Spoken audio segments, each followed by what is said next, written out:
Father, as we meet together as a group of people who are appreciating the church and its heritage, we know the church started back on the day of Pentecost, shortly after your son died to purchase it. However, there are churches that have been brought to various places in the world, and in one of these small places in the world, Lancaster, Texas, Cold Springs Church sprouted up. We're thankful for that. We're thankful for the heritage, and hopefully today we're developing a deeper sense of appreciation for that and for the staying power that this church has had through many elements that have affected our society. With that said, 2 days ago, this city was racked with an assault by someone who was angry, someone who was upset with what was happening in the world, and unfortunately he took it out on others. We're sorry for those who lost lives. We ask for healing in the lives of those who are affected emotionally, psychologically. We ask for healing power on our communities, on our cities, on our states, and our land as a whole. We know that only through Christ, who by the way was a Jew, and someone who dealt with prejudice even during his time with Samaritans and Gentiles and whatnot, he teaches us that God is no respecter of persons. And that when Jesus Christ died on the cross, he didn't die for just one group of people, but for all. And for that we are grateful. And with that thought in mind, we're mindful of all those who have been affected by the factors in our society. We ask for your healing hand on all. And as we stand under the cross and we ask for the blood of Christ to fall upon us, may humility and gratitude be the first thing we reach for more than hate may. So please heal us, heal this land, heal this city. Be with the many families that were affected, and even be with the young man's family that is probably affected also by the decision that he made. We ask for people to see each other as you would like for us to see us all as children of God. In your Son's name, we ask for your blessing and healing on all. Amen. Well, I'm just a relic of this church. I came to this church when I was a babe in arms. I was born in 1928. My grandfather, Henry Clay Rollins, preached in this congregation from 1879 until around 1941 when he retired. My mother was Bertha Lee Rollins. She married Clyde Denton, who was reared in the Houston school community. His grandfather was Henry W. Houston, that gave land for the Houston School, and the Houston School road was named after him. I grew up here in Lancaster, and on that farm at Danieldale and Houston School Road, and we had a large farm. I knew what hard work is because I worked every day of every summer when I was growing up. I didn't get a vacation like a lot of kids. And I graduated from Lancaster High School in 1945 with a small class that had been decimated by the government taking away anybody who failed. You had to go into the Army when you turned 18 automatically, even before you graduated. But that was another era. But it was a great time for the great generation that helped us have freedom. My ancestors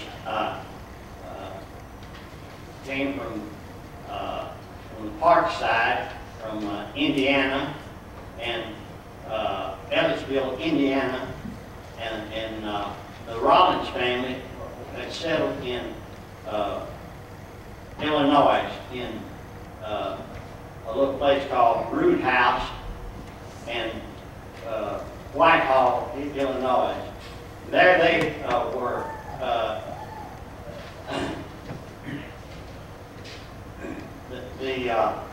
one of the great men of the Restoration Movement who helped restore the church to a New Testament Christianity. Bart W. Stone came through there, Illinois, Indiana, and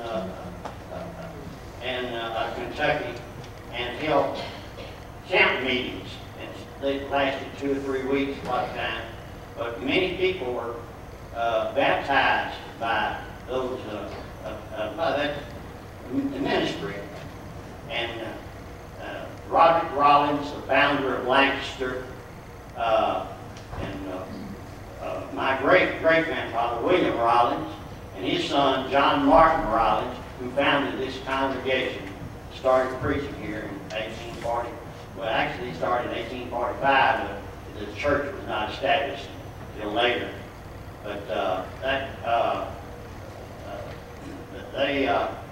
they heard about the free land here in Texas through the Peters Colony. They sent advertisements all over the country.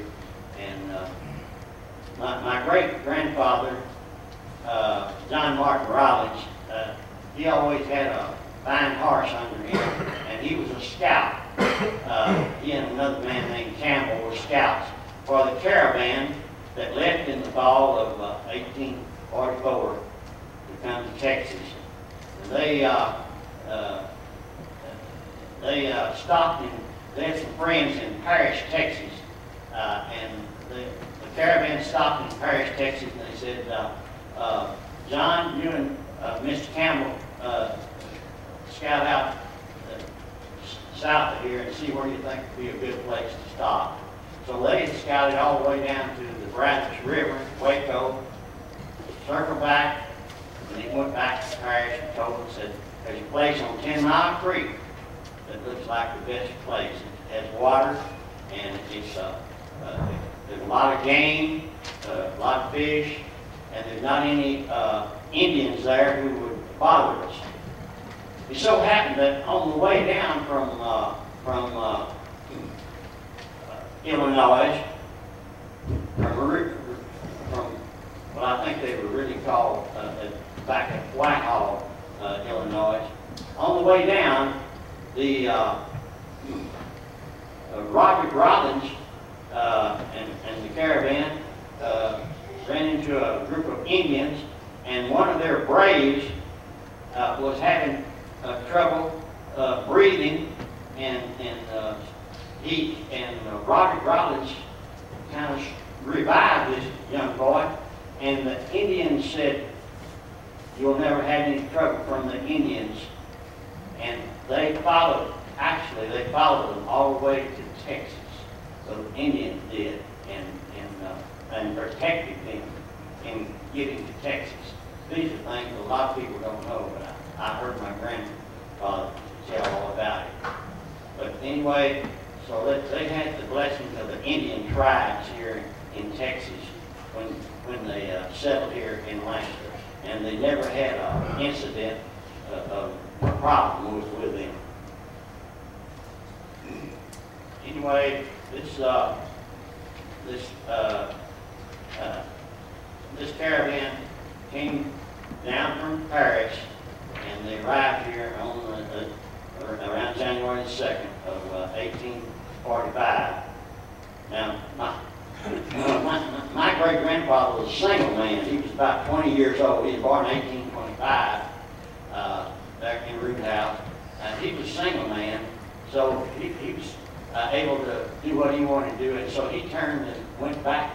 He and Campbell turned and went back, rode back to Illinois to tell all the people, and and then the next year he came back with another group of people, and in 1846 he got here about Denton. Well, actually in December, but it's recorded in Holly Rollins' book that she wrote when she wrote some letters back to her brothers in Illinois, that John Rollins came on January 1st of 1846. I'm in the Sons of the Republic of Texas by that document in that book, based on that book. You have to have someone here that was in Texas when Texas was a republic from, before February the 19th of 1846. If you have an ancestor that you can document that. Anyway, he came back at that time, and then 2 years later, the Parks family came down from Ellisville, Indiana, and he married Holly Minerva Parks in September of 1848.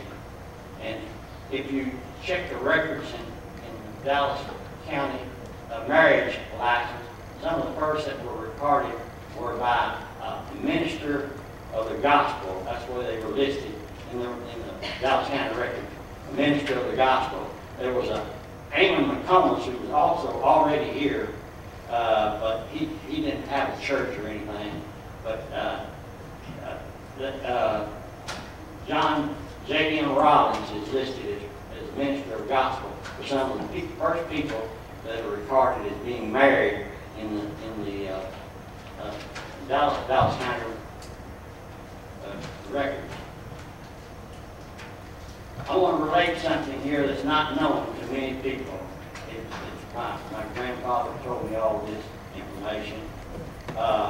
It's kind of part of what happened in Dallas. What a long time ago happened regularly. My great-grandfather he liked to go and preach at various places here around southern Dallas County primarily. Ellis County, Navarro, or down to Hood County. He actually went down to Granbury area, to a place called Clark Spring, with Addison and Randolph Clark. And he helped support them in starting the Adran College. And he was he taught in that college, and also preached on the weekends at various places. Well, before he went down there in 1881 to Clark Spring, which later became Clark Spring Christian College, he had a farmer right up here at the corner of Pleasant Run Road and Houston School Road, and but he had about 640 acres of land, and he had a black man who worked with the family for many years and was a very trusted person.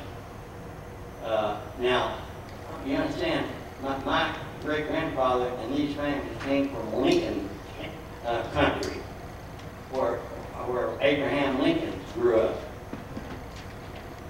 And people here, they looked at them and said, well, those people are from the Yankee country. But my great-grandfather, during the Civil War, to keep from being aligned as a person that was a sympathizer for the Yankee cause, he was a blacksmith, and he made wagon wheels for the Confederate wagons.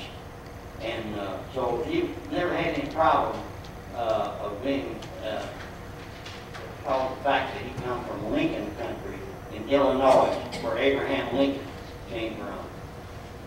But he had this fellow named Toad that worked for him, and one weekend he went out of town, away from here, probably 40, 50 miles away, and preaching.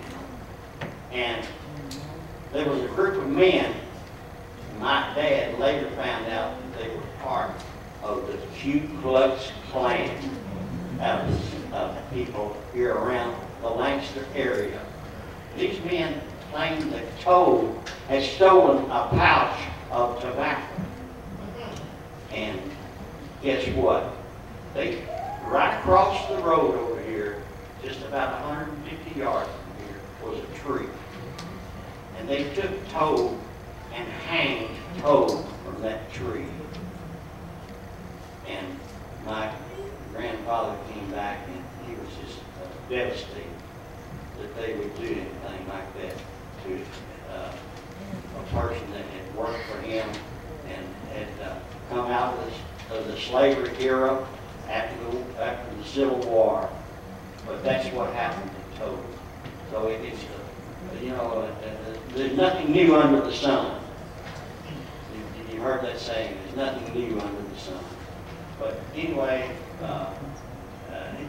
he ended his life working with the Adman College in Stark Springs. My great-grandfather, my grandfather graduated from there in 1879. And later, when it was reformed, after Addison and Randolph Clark formed that college, and they went into what we call apostasy. They started sliding away from the truth. They took on instrumental music and the women's missionary societies and things like that that were added to the worship and the church. And those after there was a great division between the Church of Christ and the Christian churches, and after that era started, they reformed the Advent College, and it became Stark Springs Christian College. My mother was a graduate of that college in 1913, but I'm so proud of this church.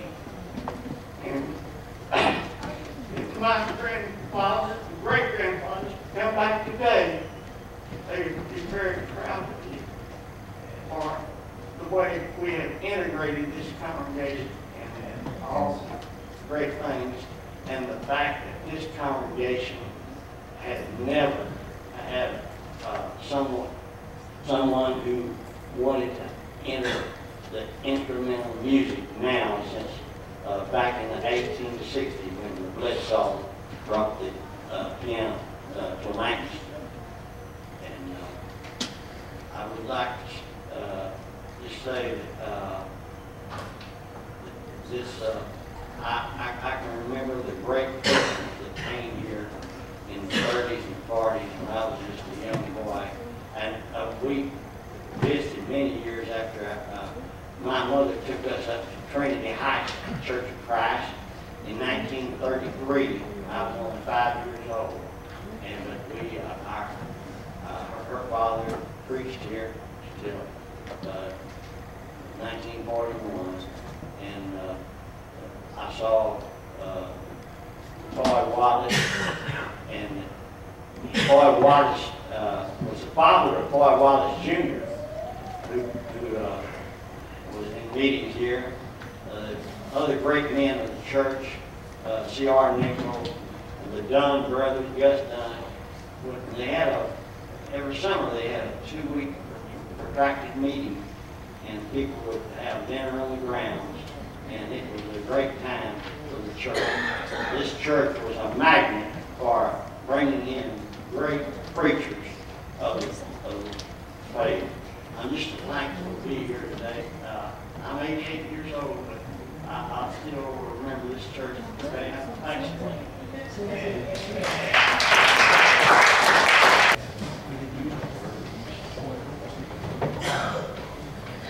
Thank you, Greg. Well, it's my pleasure to introduce the mayor of Lancaster today, Mr. Marcus E. Knight. I'd like to give you a little background on him before he comes up and gives us a few comments. Marcus E. Knight was first elected mayor in the city of Lancaster, Texas on May 10, 2008, and subsequently re-elected May 12, 2012 and May 9, 2015. You've been in office a long time, my man. A long time. Must be doing something right. He previously volunteered on the Lancaster Economic Development Corporation Board, Lancaster Planning and Zoning Commission, as well as serving on the Lancaster Chamber of Commerce Board. Marcus is the past chairman of the Best Southwest Partnership, past president of the Metroplex Mayors Association, director for Texas Municipal League, TML, Region 13, and former executive board member for the North Central Texas Council of Governments, and is a past president of the Lancaster Rotary Club. You've been busy. Real busy. He also serves as a member of the Methodist Charlton Advisory Board, as well as a member of the Methodist Health System Corporate Oversight Committee. He is an honors graduate of Florida A&M University, where he received a Bachelor of Science degree with honors in business administration. Presently, Marcus is President and Chief Executive Officer for Nice Waste Services, an independent residential waste and recycling recollection company. Marcus is married to his college sweetheart, Taney Mana. Did I get that right? And what's interesting is the last part of that is my daughter's first name. Her first name is Mana. We get it from the Bible, and manna from above. So interesting. We like those kinds of names. Beautiful name there. And he also has 3 children, Avery, Sanaa, and Mia. A lovely man. It looks like he has a lovely family. Looking forward to hearing some of his comments at this time. So without further ado, let's welcome Mayor Knight.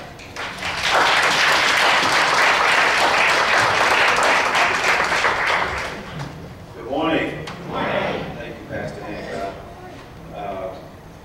You know, it's interesting. Well, let me do all the official stuff first. So certainly, I want to greet you all on behalf of our city council. It's been an honor and a privilege for me to be able to serve as mayor for over 8 years. I tell people I had a pacifier when I was first elected, right? So, but as I was thinking about this celebration today, it's very clear, and for the young folks in the audience, I want you to hear this, but it's very clear that, you know, this community is basically just as old as this church. And so it's important to understand that the church really is the foundation for everything. And really was the foundation for the start of the city of Lancaster, what we now call the city of Lancaster. So I was excited to be asked by Mr. McWilliams to come share in this celebration with you all today. And so again, thank you. I think the best way for us to acknowledge 170 years of Cold Springs Church is through a proclamation. And if you'll indulge me, I'd like to read the proclamation. And it reads as follows. Whereas Cold Springs Church of Christ was organized and formally established in the year 1846 near what would later become the city of Lancaster, Dallas County, Texas.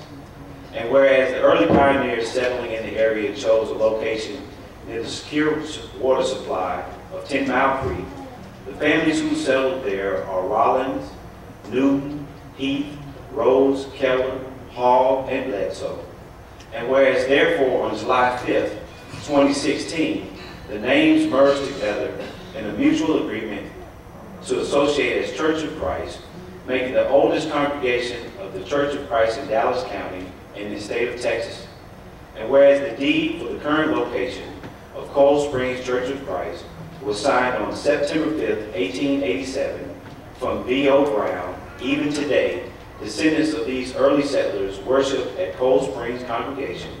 And now, therefore, I, Marcus C. Knight, Mayor of the City of Lancaster, and on behalf of the City Council of the City of Lancaster, Texas, do hereby proclaim July 5th, 2016 as Cold Springs Church of Christ Day in the City of Lancaster, Texas, and encourages all our citizens to celebrate the 170th anniversary of Cold Springs Church of Christ, signed under my signature, Marcus C. Knight, as Mayor of the City of Lancaster, Texas.